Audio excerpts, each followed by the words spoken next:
Este gobierno dejará las cuentas del país con una de las mayores deudas en la historia, lo cual dejará un estrecho margen de maniobra presupuestal al siguiente gobierno. ¿Cuáles son los principales retos financieros que enfrenta México en este momento? ¿Son sostenibles los programas sociales de AMLO? ¿Recurrirá el próximo gobierno a la deuda pública? ¿Qué propone el PAN al respecto? Quédate hasta el final de este podcast para conocer a detalle estos temas. Todos los miércoles a las 7 p.m. por Facebook Live. Escúchanos también por Spotify, Apple Podcasts y Amazon Music. Bienvenidos. ¡Comenzamos!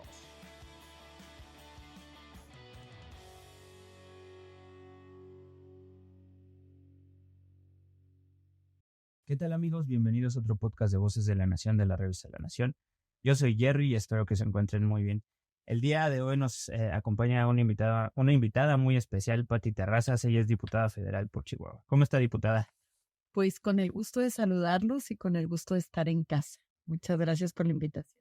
No sé si nos quiera platicar un poquito de su historia, cómo entró al PAN. De chiquita tenía como un poco ese sentimiento de participar o a partir de qué momento le nació pues participar en la vida pública del país. Pues mira, yo creo que son cosas que se van dando conforme vas creciendo. Pero desde muy niña, pues yo estuve participando. Yo era la que participaba en el bailable de la escuela, en el concurso de oratoria, la de la poesía, en el concurso de matemáticas y luego soy muy competitiva y luego también era la de atletismo y luego jugaba en el equipo de básquetbol, en la banda de guerra, fui abanderada de la escuela. Entonces siempre estaba en cosas, siempre participaba. Entonces desde ahí pues ya van haciendo tu necesidad de aportar más que de ganar. Pues sí, siempre fui competitiva.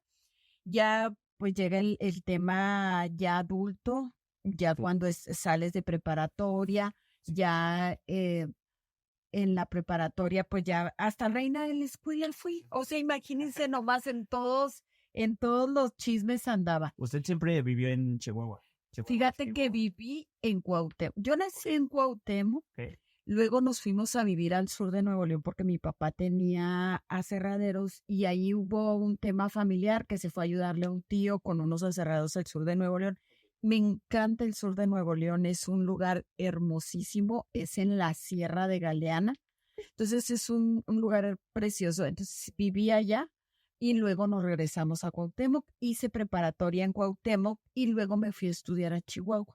Entonces soy de las estudiantes foráneas, de esas que nos decían estudiantes, que nos encantaba que nos invitaran nuestras amigas que vivían en la capital a hacer tarea o estudiar porque pues comías bien rico y cenabas caliente.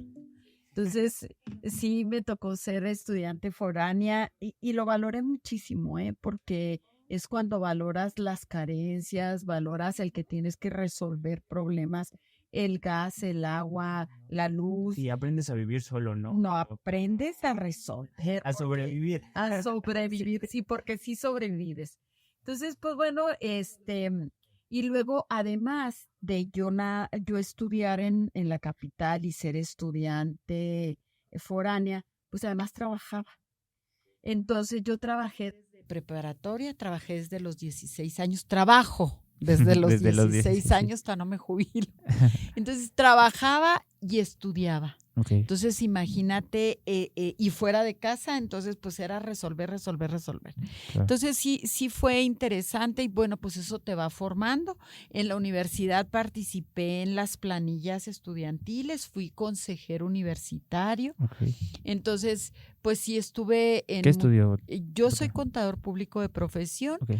Tengo una maestría en impuestos, una maestría en derecho fiscal, una maestría anticorrupción, una especialidad en auditoría gubernamental y tengo un doctorado en materia tributaria. Entonces, pues tengo 5 posgrados y pues siempre mis temas han sido económicos, fiscales y pues, ¿qué te diré? Los últimos 10 años he trabajado mucho en temas anticorrupción. Ok. ¿Y qué le gusta hacer a usted en sus tiempos libres? Digo, mencionó por ahí los deportes. ¿Le siguen gustando los No, sí. deportes? Mira, O sea, cuando menos corro porque me gusta mucho el senderismo. ok, Cuando menos 8 a 10 kilómetros diarios. diarios. Sí, diarios. ¿En la mañana En la o...? mañana. No, yo en la tarde ya estoy out. Entonces, es en la mañana, me gusta el fresquito de la mañana, me gusta el Sí, sí. senderismo, me gusta mucho el amanecer, eso, me encanta, me encanta. Ok. Entonces, sí lo sigo haciendo y son de las cosas que normalmente no negocio. Son esos Sí o sí. tiempos que son míos, sí, sí, sí. Ok, y aparte de eso, digo, o sea, sabemos que con sus labores como diputada, pues no tienen mucho tiempo, ¿no? Sí. Y en campañas menos, pero además de eso, le gusta como Leer. ajá, exactamente, Leo. leer, Me escuchar encanta. música. ¿Qué le gusta leer? Siempre escucho música. O Ok. sea, dicen, de hecho en mi casa dicen que nunca estoy, es muy pocos tiempos de silencio. Bueno, cuando leo son tiempos de silencio para Sí. los demás, pero me gusta mucho la música, ¿Qué tipo de música le gusta? ópera y así, Ok, la música clásica, disfruto mucho la música clásica. ok, Y si estoy de humor, pues me gustan así las románticas de los 80, ¿verdad? Así ok, a sí, sí, gusto. sí. Muy pocas veces cumbias y ese tipo de música no siempre me gustan, ¿eh? Necesito andar así como muy ambientadita, pero no, no. Pero en las fiestas sí baila. Ah, claro. No, bueno, pues sí hay que, Hay- es la alegría de la vida. Otra de mis grandes pasiones, soy católica practicante. Ujú. Esas son de mis grandes pasiones por elección. En casa, pues no había una práctica de ninguna religión. Mis papás decían que eran católicos, como muchos mexicanos, pero pues católicos de bautizos, de comuniones y de bodas, Claro. a veces de graduaciones, pero yo sí soy católica practicante, he estado en muchos cursos, ahorita estoy en una clase de Biblia todos los miércoles Ok. en la noche de 8 a 10 casi, porque se supone que es de 8 a 9 de la noche, pero siempre nos extendemos hasta las 10.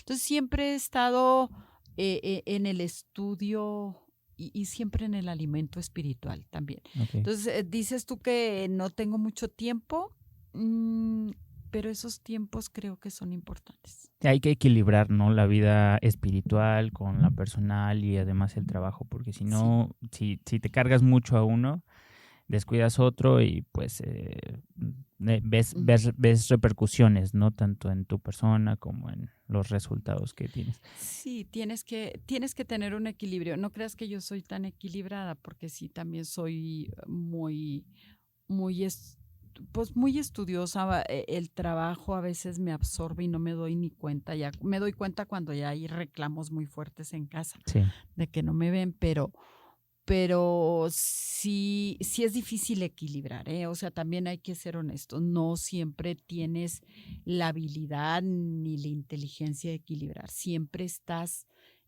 cediendo o dejando unas cosas por otras. Equilibrar no es fácil. claro. Yo también soy católico por elección, no soy tan practicante, Ujú. pero me gusta pensar en la religión como una guía moral para que todos podamos convivir mejor. Es decir, existen las leyes y todo eso. Hay muchas leyes que no alcanzan a cumplirse del todo, Sí, pero me gusta pensar en la religión así y más en la política porque te encuentras muchas más formas de pensar, ¿no? Entonces, cómo diverger con las demás formas, pues no tienes que pelear si tienes una religión diferente, entonces, pues respetar obviamente, pero sí es como tener una guía moral y creo que eso también es un significado de cada Dios, ¿no? De cada creencia. fíjate que es una de las cosas que me llevó al PAN. O sea, el tema religioso, el tema espiritual, Sí, sus principios, sus valores, que a muchos se les olvidan, sí, que muchos llegan al PAN por una posición, sí. muchos llegan al PAN por una conveniencia, pero no llegan por esos principios, por esos valores. Y hay unos que sí llegan, pero luego se descomponen, oye. Volteas y los ves y ya los perdimos. ¿Y en Sí. qué momento? ¿En qué momento Ya no son los personajes admirables, los personajes comprometidos, responsables, honestos. Los perdimos. Y eso es de las cosas que tenemos cuando la gente dice hay que regresar a las bases. Sí, a las bases, pero esas bases también son nuestras bases de valores espirituales, porque fueron de las cosas que nuestros grandes fundadores pusieron sobre la mesa, porque no había nada que ganar, ¿eh? O sea, en los tiempos de la creación del PAN nadie ganaba nada, pero sí era gente en la que la gente creía.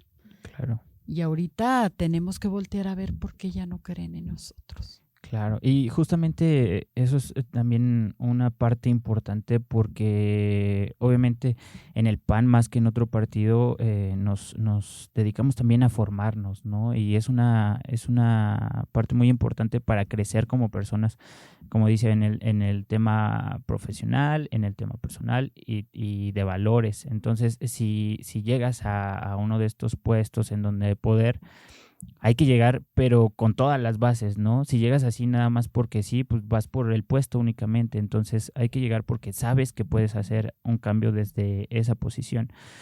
Fíjate que ahí es súper importante esa parte, que no la podemos perder de vista, porque los líderes siempre tenemos seguidores.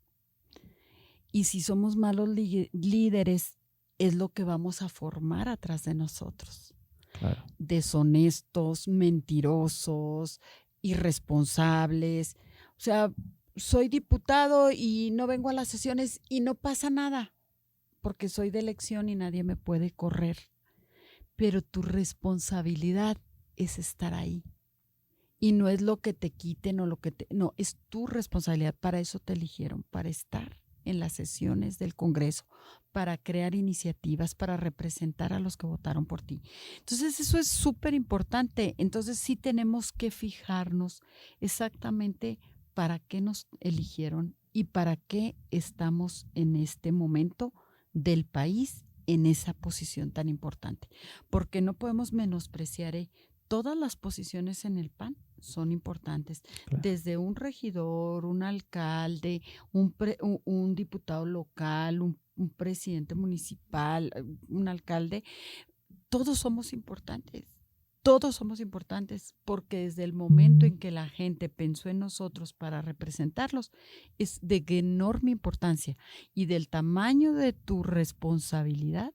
Ese es el tamaño de lo que se te va a exigir. Claro. Entonces, sí es bien importante, el PAN no debería de perder de vista eso y sobre todo los panistas. Obviamente hay mucha gente que llega al PAN y llega al PAN sin ser panista y llega a posiciones sin ser panista. Claro. Pero también nosotros tenemos que regresar a esa base y decirles de qué estamos hechos. Pero si los panistas no les decimos de qué estamos hechos, pues ya todos estamos iguales. Y es donde afuera se confunde la gente. Totalmente de acuerdo. Diputada, si me permite, quisiera empezar con un poco el tema de coyuntura que traemos hoy. Para empezar, ¿en dónde estamos parados en cuanto a temas financieros? Pues me adelanto y digo que hay un desorden financiero en el país con el que va a dejar ya el actual presidente. Inició su sexenio cancelando el nuevo aeropuerto de la ciudad, Texcoco. Así de Texcoco, y varias decisiones que pegaron mucho para la economía, ¿no? Otras que en donde se están yendo la mayor parte de los recursos. Entonces, me gustaría si nos puede ayudar como un análisis rápido de dónde estamos parados por las decisiones del presidente. Mira, vamos a empezar con lo que comentaste, la cancelación del aeropuerto. El aeropuerto iba a ser un gran hub, iba a ser un gran distribución de riqueza, claro. Y no nada más para México, también para toda Latinoamérica, Estados Unidos, Asia. Iba a ser Por la capacidad. Sí, por la claro. capacidad. Si tú ahorita vas al Aeropuerto Internacional de la Ciudad de México, es una cosa impresionante, parche, suciedad, desorden, o sea, es una cosa horrible. No sirven los baños, tienen sensores automáticos que no sirven, entonces ahí anda la señora echándole agua al baño. Bueno, ese tipo de cosas nos retrata de cuerpo entero. Claro. México está hecho un desorden. Ahorita tendríamos un superaeropuerto. A ver, que había corrupción, ok. Vamos a pensar que sí es cierto y vamos a dar el beneficio de la duda. Nada más que díganme cuántas denuncias y cuántos detenidos hay en 6 años. Sin embargo, los mexicanos sí nos quedamos sin esa enorme oportunidad. ¿Y qué es el impacto que tiene? Además del impacto económico, es el impacto de certidumbre jurídica y Estado de Derecho. O sea, puede llegar cualquier sinvergüenza a la presidencia de la República y puede hacer cualquier decisión equivocada y los mexicanos no podemos hacer nada porque ellos toman esas decisiones. Y esa decisión, tengámosla muy, muy presente, que la tomó antes de ser presidente. Claro. Con una encuesta patito que ni siquiera participamos los mexicanos y adiós un detonante económico muy importante donde tendríamos un aeropuerto de primer mundo y ahorita de verdad me da vergüenza ese aeropuerto. Esa es una. El Estado de Derecho, pues ahí dices, bueno, ¿existe o no existe? Porque luego, si volteamos a ver ahorita a 6 años de aquello, volteamos a ver ahorita y estamos mucho peor con la simple iniciativa a la Suprema Corte de Justicia de la Nación, Claro. al Poder Judicial de la Nación. Con eso ya estamos en unas dudas espantosas. Luego, la certidumbre jurídica, o sea, tenemos también ahorita la relocalización de empresas, sería la enorme oportunidad para México. Este momento del mundo sería lo mejor para México, pero no tenemos Estado de Derecho, no tenemos certidumbre jurídica, no tenemos agua, no tenemos energía eléctrica, no tenemos gas. ¿Con qué nos traemos a los inversionistas a este país? Eso es terrible. Y por eso el crecimiento promedio del sexenio es el 1.1%. Y este promedio de crecimiento se recuperó en los últimos 3 años por políticas globales de las empresas. No porque México hubiera hecho algo extraordinario o le hubiera dado algún beneficio a las empresas. Simplemente las empresas que ya estaban en México reinvirtieron sus utilidades, punto. Pero no hay grandes empresas y no hay nuevas empresas como quisiéramos con la relocalización.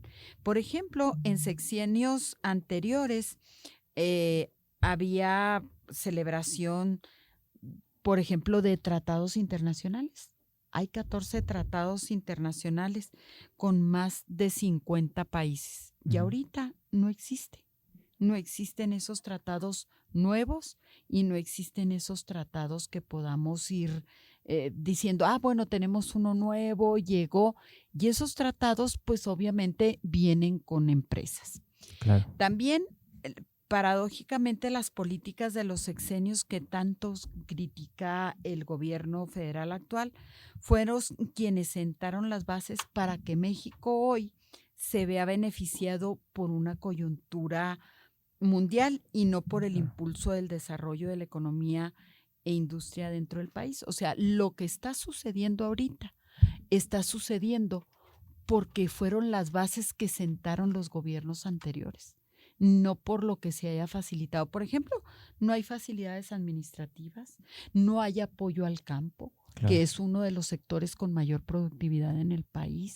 No hay apoyo a nuevas industrias, no hay apoyo para nuevos empleos, no hay, por ejemplo, recursos para ahorro de agua o para cuidado del medio ambiente. No hay nada de eso, porque el presidente, lejos de ayudar, pues ha devastado lo que ya se tenía construido. Claro.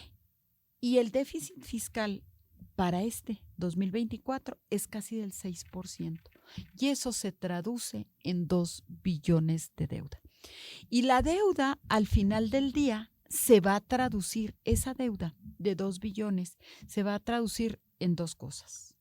En sacrificio para los mexicanos, ya sea en menos infraestructura, en menos educación, en menos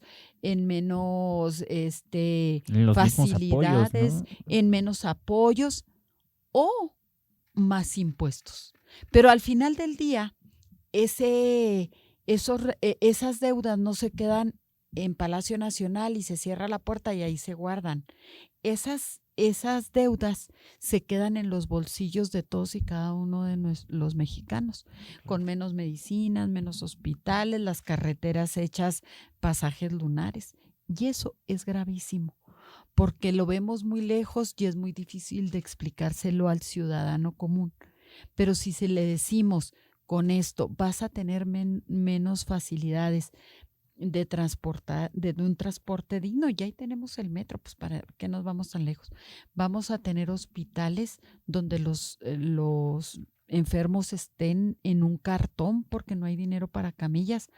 Aún, fíjate, y aquí es bien importante, el IMSS ha recabado casi el doble del recurso que recababa hace 6 años. Y hay menos medicinas, hay menos atención. Menos atención, menos capacitación para los médicos.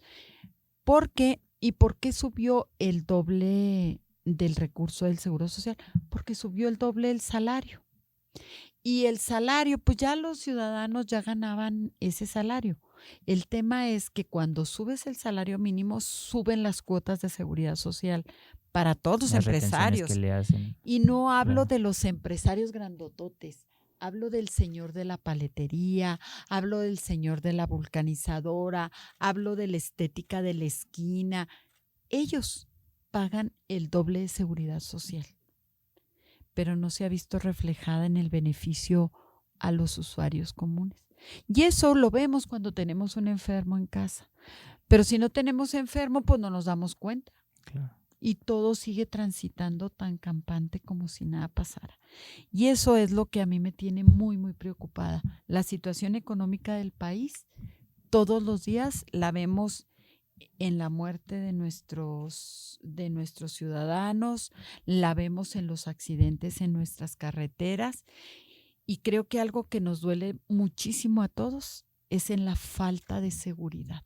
Claro. Que no tenemos confianza cuando ustedes los chavos salen a la calle, dices, híjole, ¿irán a regresar?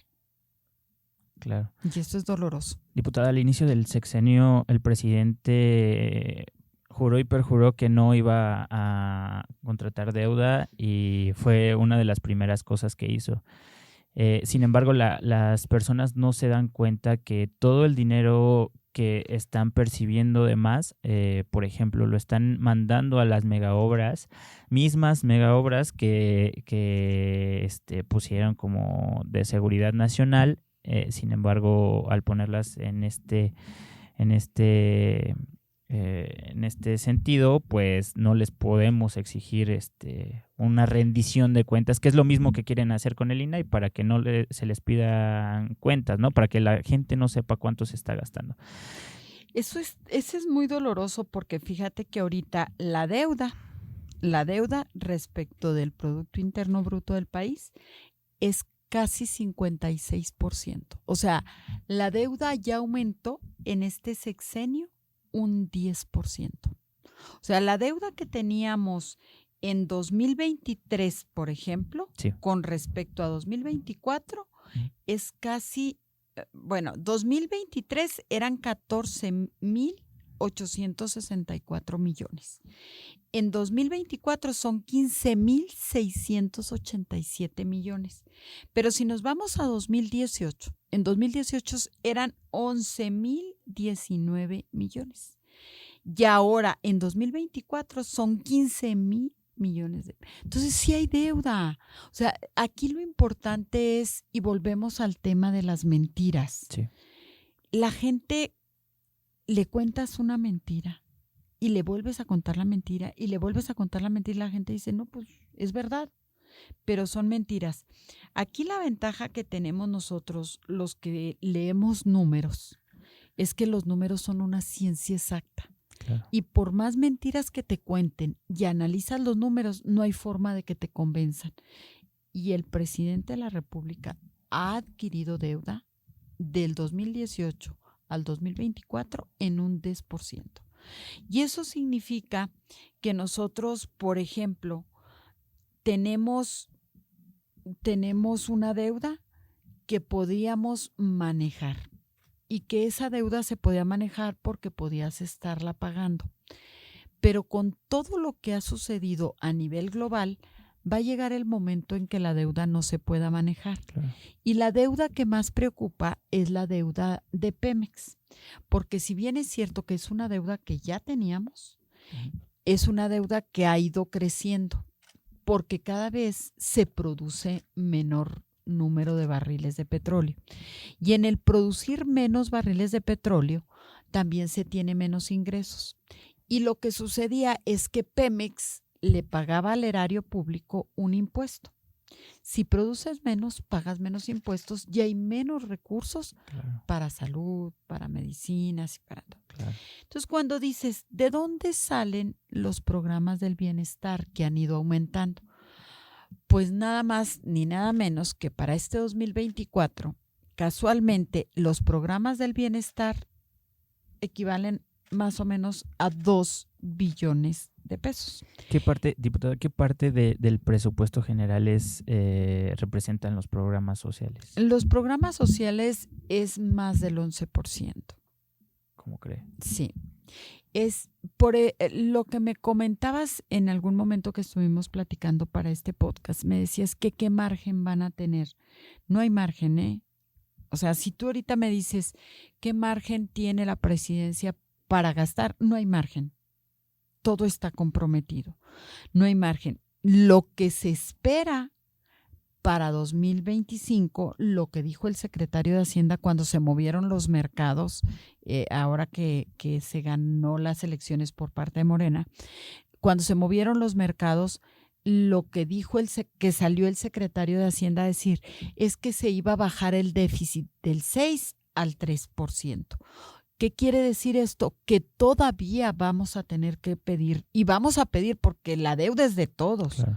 Vamos a salir a pedir dinero prestado porque se está gastando más De lo que se tiene. Y por eso me voy a los programas sociales.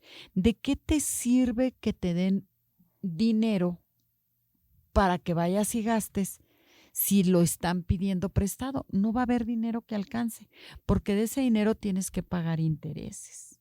Y ese dinero, además, se colocan bonos y hay bonos que se colocan en dólares. Y puedes haber colocado bonos en dólares de 16.50.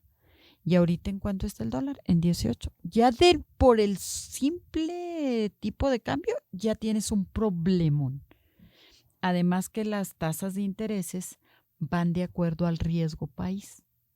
Y este país tiene mucho riesgo. La siguiente pregunta, perdón que la interrumpa, dice, ¿cómo se puede lograr un equilibrio entre el gasto social y la inversión en infraestructura? Bueno, no solo en infraestructura, sino en seguridad para las empresas y para las personas, para fomentar el crecimiento económico y sostenible, que es justamente lo que nos está comentando. Si ves los números, a todo apunta a que vamos a ir cada vez, o sea, más para abajo, en picada, y los planes de Morena y del presidente, pues no tienen un futuro positivo, ¿no? Pero pues no hay un futuro prometedor, no hay un futuro estabilizador de las finanzas en el país, porque también, te digo, solo hay dos maneras de que podamos resolver el tema económico en el país. O aumentas los impuestos, que ya dijeron que no los van a aumentar, o disminuyes el gasto. Y disminuir el gasto significa ¿a qué se lo vas a disminuir? Uh-huh.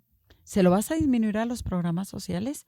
Ya dijeron que no, porque ya va a haber apoyos hasta a las mujeres mayores de 60 años. Sí. O sea, esa espiral que se ha hecho crecer con los programas sociales es pensar en la siguiente elección Claro. y no en la siguiente generación, porque ¿qué les estamos dejando de oportunidades a los jóvenes?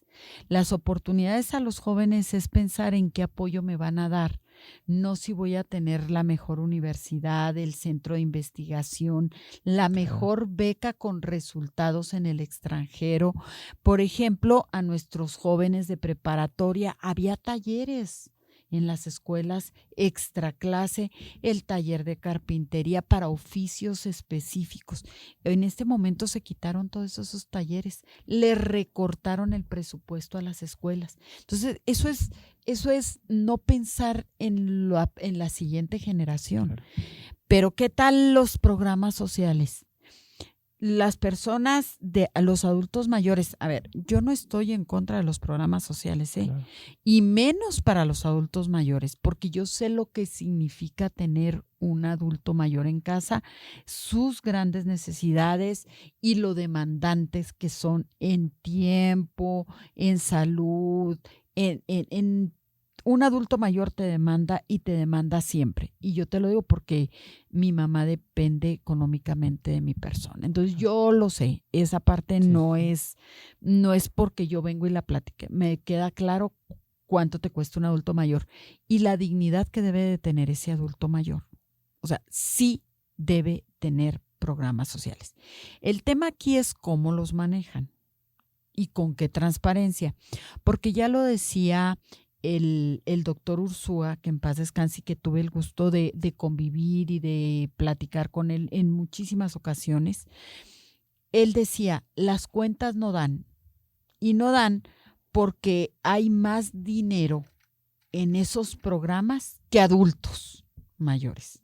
Entonces hay un déficit importante que, como el juego ese que pones abajo de los vasos, ¿dónde quedó la bolita? ¿Dónde quedó el dinero de los mexicanos si no hay transparencia y si no hay beneficiarios? Eso es lo malo, Entonces, no estoy en desacuerdo que haya programas sociales. En lo que estoy en desacuerdo es que no haya transparencia ni reglas claras de operación. ¿Cuáles son las estrategias fundamentales o cuáles cree que sean algunas estrategias fundamentales para reducir principalmente la deuda y garantizar la estabilidad financiera del país? Tiene que ver con los retos. Y además, pues, ¿qué se ve con la continuidad del secretario de Hacienda, ¿no? Es decir, ya tenemos, pongamos en la mesa que ya se dieron cuenta de que estamos mal y vamos mal.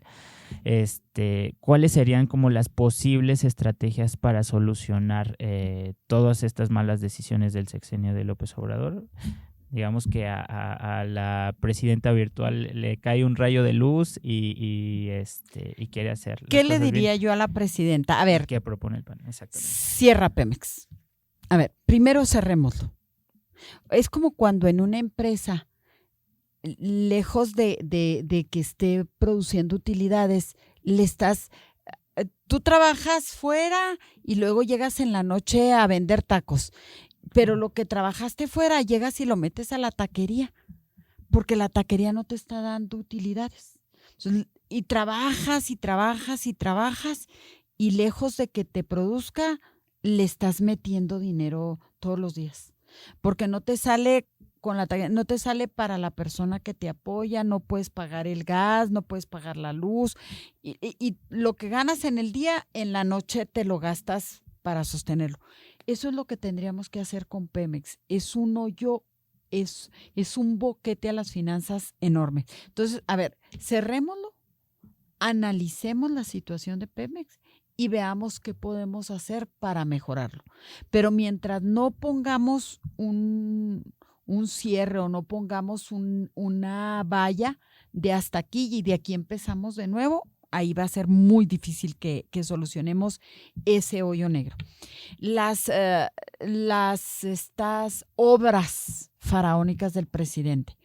A ver, nosotros tenemos el Chepe en Chihuahua y de verdad tiene centenares de años y es verdaderamente una maravilla viajar en eso, y no es que le esté haciendo publicidad, pero vayan al Chepe de Chihuahua. Y déjenme les digo, yo he hablado con quien maneja esa empresa y no es costeable. Por eso no transita todos los días y por eso tiene así horarios muy limitados y todo. O sea, si van, prográmense bien porque no es fácil. Okay. Y eso que corre sobre vías que ya estaban construidas desde Porfirio Díaz. Era donde se sacaba toda la producción de la Alta Sierra Tarahumara y era el transporte. Sí. Y no es productivo. Ahora imagínate hacer un trenecito nuevo. Pues no, señores, no funciona y no tiene un impacto económico ni para el gobierno ni para los ciudadanos, porque ya hay vías de comunicación rápidas, ya hay comercio, o sea, es para pasar el trenecito por la puerta de la casa del presidente. Y eso nos cuesta a todos los mexicanos, o sea, obras elefantes blancos no. La refinería de Dos Bocas tienen 6 años diciéndonos que vamos a tener gasolina a 10 pesos y perdón, pero yo pago más del doble de lo que dices de gasolina. Luego también el que se invente en un aeropuerto donde pues no vuela nadie porque no tiene conectividad. Sí. Entonces son de esas cosas que nos salen muy caras por ocurrencias. Entonces yo sí le diría a la presidenta, a ver, sentémonos, hagamos un estudio con gente inteligente y no de ocurrencias y qué le sirve al país. Y por lo pronto, pues yo paraba también el trenecito. Y si alguien lo quiere echar a andar con sus costos, que no nos cueste a los mexicanos, arránquense. Claro. Pero de verdad creo que son elefantes blancos que nos están costando mucho a los mexicanos. Pemex, la inversión en energías limpias, creo que sería solucionar el tema de energía en el país y de inversión, pero de manera importantísima. Claro. Y además, si tenemos electricidad, podemos tener buenas fuentes de agua, porque podemos tener ahorro en el agua, podemos dar apoyos a los productores para que los productores tengan menor costo, dar incentivos a los jóvenes emprendedores. Oye, cerraron la parte que hacía economía con los emprendedores, el INADEM. Entonces, pues, ¿cómo vas a tener nuevos emprendedores? Pues ya nada más lo que hay. No hay manera de que apoyes a nadie, no se bajan recursos para nada, porque pues todo se gasta en las ocurrencias del presidente. Y otro gran tema, es un gran tema, y yo no digo que el PAN esté libre de eso, es el tema de corrupción. Y tenemos que ver hacia adentro para poder criticar hacia afuera. Y yo creo que el tema de corrupción es un gran hoyo negro en este país.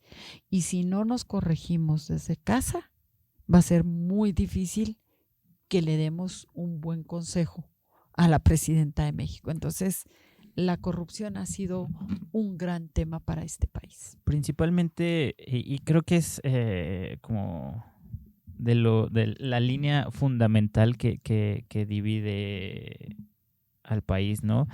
Creo que ni siquiera es un tema de ideología lo que estamos decidiendo, bueno, lo que se ha decidido hasta el momento, es un tema de quién tiene el control y quién juzga, quién hace los tratos, quién tiene el poder para delegar los negocios, ¿no? Entonces, creo que fuera de las ideologías, que el PAN ni siquiera es de extrema derecha y Morena ni siquiera es de extrema izquierda. No. Entonces, creo que es eso, ¿no? O sea, más bien quién tiene el poder sobre los recursos del país. Fíjate que el poder de los recursos del país también tiene que ver, hay mucho recurso si tú facilitas el transitar. Y no podemos dejar de ver, porque también les digo, los números son ciencia exacta. Y por ejemplo, los ingresos del sector público tuvieron un incremento real del 7.6%. Es el avance más bajo en los últimos 4 sexenios. O sea, si llega alguien y dicen, sí, aumentaron los ingresos 7.6% en el país, qué bueno, aplausos. Nada más que analicemos los últimos 4 sexenios y les voy a decir algo que es muy importante. Con Fox crecieron los ingresos 45.5%. Si los comparas con el 7.6, pues Claro. estamos en la lona. Sí. Con Calderón el 20.3 y con Peña 14.8. Cuando estábamos peor. Sí. O sea, imagínense nada más. Claro que el PAN ha tenido buenos gobiernos. Claro que se han hecho bien las cosas. Pero también los hemos dejado entrar, ¿eh? O sea, y seguramente algo estamos haciendo mal. Pero ese poder que tienen los gobiernos en los ingresos se tiene que traducir en transparencia, en facilidades administrativas, en apoyos, en también cuidar el medio ambiente, cuidar el agua, que el presupuesto se vaya a actividades productivas. Claro. Porque si empoderamos a los ciudadanos con dinero en la bolsa, están empoderados. Y eso, qué bueno. Yo quiero un México empoderado, pero también a base de préstamos. Pues eso nos cuesta mucho. A cambio de seguridad, salud, Sí. economía. ¿Qué se prevé para este sexenio? ¿Qué prevé el PAN? ¿Usted cómo ve qué se viene para el país? ¿O se puede ver algo, pues no concreto, pero por ahí algo que pueda pasar? Fíjate que lo difícil es que en financieros. este momento no lo vemos y a lo mejor lo tenemos enfrente, pero no lo vemos con claridad porque andamos inmersos en mucha grilla barata. Sí. Entonces sí tenemos que enfocar nuestras baterías que queremos para México y empezar de nuevo, porque sí caímos y esa parte no la podemos negar. Hasta MC va a gobernar más ciudadanos que el PAN. O sea, eso es Claro, de verdad. es O sea, y son números. Volvemos al tema de números. Y los números son ciencia exacta. Y tenemos que tener muy claro qué queremos para mañana y tenemos que dar las luchas en lo que es verdaderamente importante para los mexicanos. Y yo enfocaría todas mis baterías en la calidad de vida y en la dignidad de la persona humana. Y la dignidad empieza desde el respeto al prójimo y hablarle con la verdad. Entonces, hablemosles a los mexicanos con la verdad. Digámosles a los mexicanos que el PAN aquí está y que va a resistir, pero que va a resistir con la verdad, con la honestidad y con las ganas de que México tenga mexicanos donde tenga calidad la persona. Ya lo dijo muy bien, diputada. ¿Quiere agarrar una preguntita random de la tómbola? No me digas eso. Falta que me salga algo que no quiera contestar. Son picosas. No inventes. No es cierto. ¿Cómo ha evolucionado tu perspectiva sobre tu carrera o tu vida desde que comenzaste? Ha evolucionado impresionante. Yo duré 26 años en mi despacho sin salirme. Solo dedicándose al tema contable. A los... sí participaba en política, obviamente soy panista y luego se llegaba a la campaña y salía a ondear la bandera y a veces caminaba un rato y sí. Fue muy padre. Pero cuando ya me tocó estar en una boleta, ahí es donde verdaderamente sabes lo que vale participar en política. Donde decían que te ensucies los zapatos. Y eso es literal. Claro. Donde el polvo y el sol cobran sentido. Claro. Donde la mirada de los ciudadanos, de los pobres, ahí es donde vale la pena lo que tú haces por ellos. Claro. Porque es muy fácil gastar un dinero del gobierno. Pero cuando tú ves la esperanza en la Sierra Tarahumara, cuando te ven a los ojos y te dicen que les puedes ayudar, ahí cobra sentido lo que tú puedas hacer. El abrazo, el cariño, el olor a la pobreza, cuando se abre una puerta. La madre desesperada por un hijo desaparecido. La abuela con 5 nietos de sus hijos que se drogan. y el tráfico de droga, y donde tus hijos están expuestos y son víctimas. En los centros de rehabilitación de mujeres, donde hay madres que abandonaron a sus hijos. En los centros de rehabilitación de hombres, donde te encuentras un niño de 12 años que está en rehabilitación. Ahí es donde cobra sentido tu vida y donde cobra sentido lo que tienes que hacer por tu país. Totalmente de acuerdo.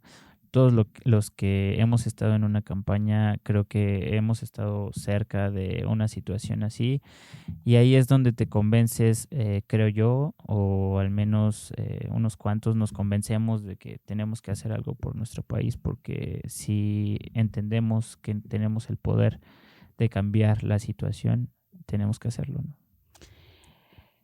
No, solo está vencido el que ha dejado de luchar. Sigamos luchando por este país.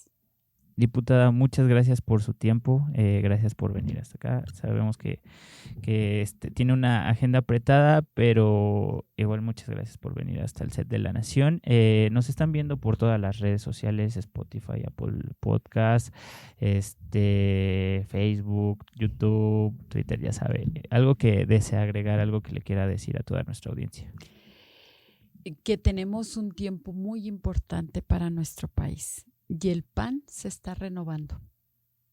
Así es de que vayamos de todo corazón y con el alma por un PAN que valga la pena, para que seamos opción para los mexicanos y que nos olvidemos de grillas baratas. Hay algo mucho más poderoso y más importante para México.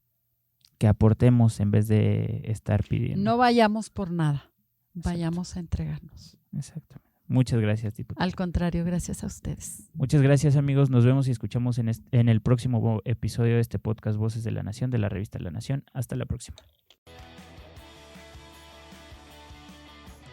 No olvides escuchar el próximo episodio. Hasta la próxima.